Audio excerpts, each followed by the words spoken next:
Yo, what's going on? This video is going to be about polarization and transcending duality because everything within the construct of existence is based on duality: male, female, hot, cold, um, good, evil, light, dark. Everything has a counter quality, I guess you could say. And the reason everything has to be polarized is to create friction, which creates energy. So the magnetism of creation is vital to the function of creation. So it makes you wonder,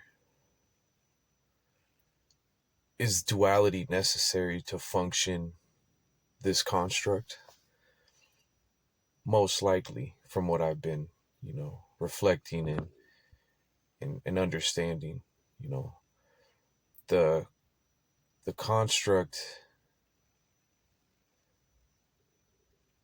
is a lower form of a higher construct, a perfect construct that is of oneness, of unison. Um, but when we get to the multiplicity of creatures, like Meister Eckhart says, um, the world of forms and multiplicity and separation based on duality, um, you know, because if you look at like the Wuji um, and the yin yang represents this duality world we live in. And above this duality world, there's a totality of existence where everything is one. And in that existence, you you don't get to experience things on the same level. So, so I feel like the construct is negative, but at the same time, it could be positive depending on your interaction with it. Well, I once heard a quote where it says, the same eye you look at God through is the same eye that he looks at you through. Which means, of the demiurge, the lower creator that fashioned the physical realm, we're deeply connected to. We're deeply connected to, the lower vibrational realm just as much as the higher, because they are of oneness, but separated in duality.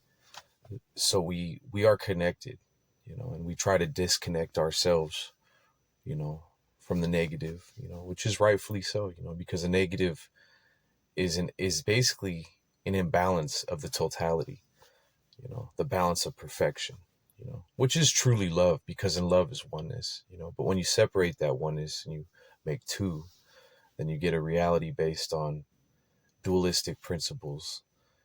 And, so I mean, I don't know if I fully think that existence is, completely evil, but I think that the duality aspect of reality has become unbalanced, and the negativity is, the forces of negativity have free reign, because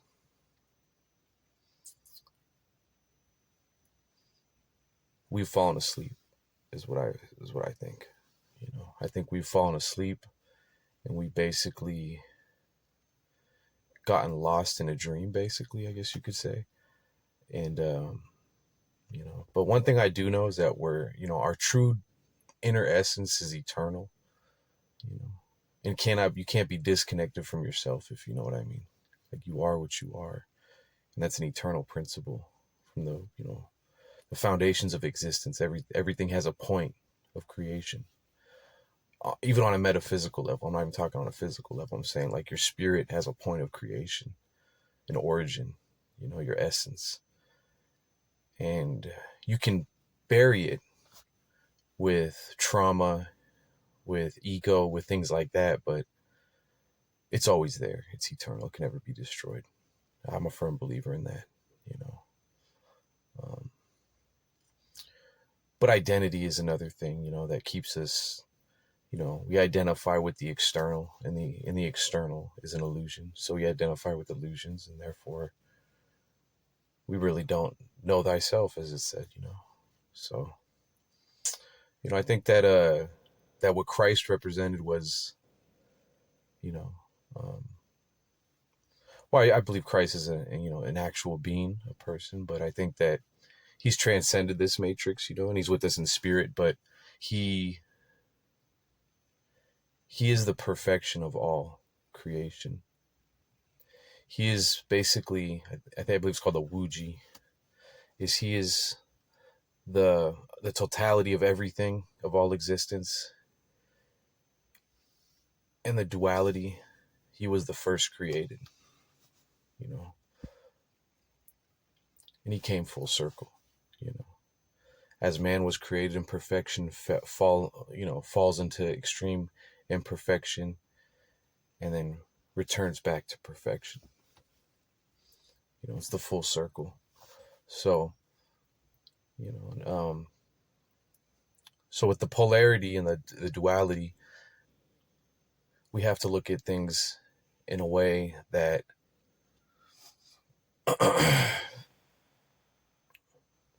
that doesn't put us in a left-right mentality, in a polarized mentality. Everything has to be approached from a Lao Tzu perspective. Do not force. Imposing will is dangerous because there's always a return of that force in some way.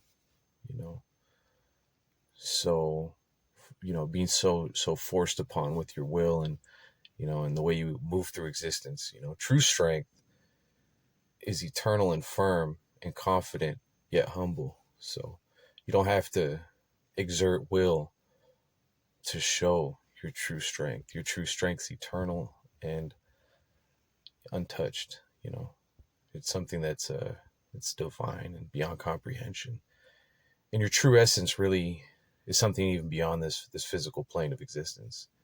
So, just some things to think about, and keep your head up, and God loves you. God is within you, and Christ is King.